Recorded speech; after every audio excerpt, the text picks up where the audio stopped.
I've been learning Chinese for years now, and I've reached a point where I can understand 99% of what I read and hear. 当然我也会说中文. While learning how to speak Chinese, I made a couple of huge mistakes. One of these was so bad that it wasted hundreds of hours of my time. In this video, I'm going to tell you what those mistakes are so you can avoid them. 我们开始吧. The first mistake I made was not starting off by learning essential Chinese phonetics along with pinyin right away. I instead started immediately with a textbook, thinking that pinyin is something I would just pick up naturally for some reason. However, there are many sounds in Chinese that have no equivalent in English. And pinyin, the system used to represent those sounds, uses transcription rules that are different from English, like how this isn't pronounced bang but instead bang. Avoiding this mistake is easy. Just go through one of the many YouTube playlists about pinyin, maybe even multiple. The good ones will describe how the sounds associated with each pinyin syllable is made. I would also browse the Wikipedia article for Chinese phonetics. I'll link my favorite resources for this one below. However, note that you don't need to learn these perfectly. In fact, you almost certainly won't. But just knowing the mechanics of the sound and their differences really is key. It'll give you the tools to understand why the sounds you pronounce sound a tiny bit off, and thus help you slowly improve them over time. It'll take months or years to get it perfectly right,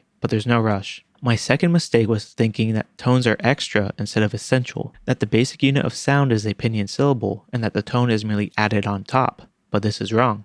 I think many people know this is the case. After all, any Chinese resource or textbook will say just as much, but they will still not truly get it because it doesn't really map over to English. One only truly internalizes this truth after spending hundreds or thousands of hours immersing in Chinese. Avoiding this mistake is a bit tricky.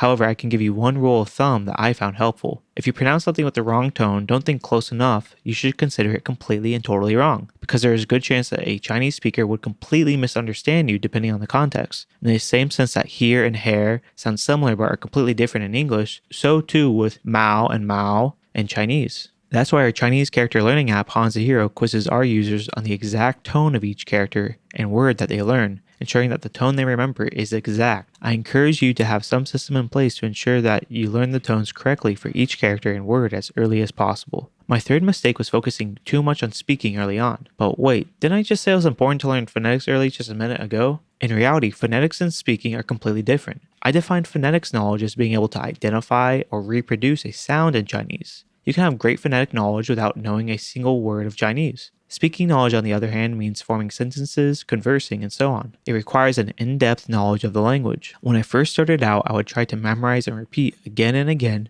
certain important sentences, like 今天天气不错. But doing this wasted hundreds of hours of my time with little benefit. The reason is simple. Even if I perfectly knew how to say in Chinese something like the weather is nice today, it didn't matter. Because if the person I said it to replied with 并不是啦，今天天气很烂，不是吗? I wouldn't know what they're even saying because at the time my Chinese listening ability was horrid. Avoiding this mistake is easy. Don't focus too much on speaking until you can understand most of the spoken language. My fourth and final mistake is related to this point, namely that it is a bad idea to focus too much on reading if being able to speak well is one of your top aims for learning Chinese. Part of the reason is what I just said. One needs great listening ability in order to have a Chinese conversation. But the other reason is that the more you listen to a language, the better your accent becomes. This is backed up by a good amount of anecdotal data, especially within the Chinese learning community. I can say each person I've met in Taiwan with perfect English accent usually spends most of their free time watching American YouTube or TV shows, like Friends for example. And my Chinese accent started improving drastically once I started watching hours upon hours of Chinese YouTube or podcasts each day. Additionally, correct grammar or word usage, in my opinion, stems more from extensive listening exposure more than any other factor. For example, in English, there's a certain adjective order that most people don't know, but we all use. Red big car sounds okay, but big red car sounds better. Chinese or any other language also has similar word usage patterns as well. Only by massive amounts of listening exposure can we subconsciously pick up on the many ways that a language is used. That in turn gets us closer to a native level of fluency. To avoid this mistake, try to balance the amount of time you read with the amount of time you watch or listen. My personal rule of thumb is to always spend more time listening to Chinese than I do reading it each and every day. Those are my 4 big listening mistakes, along with tips on how to avoid them. If this video helped you, let me know with a big thumbs up. Be sure to subscribe if you want to see more videos about Chinese. And if you want to start learning Chinese characters for free, check out our website at hanzihero.com. Thanks for watching, and I'll see you in the next video.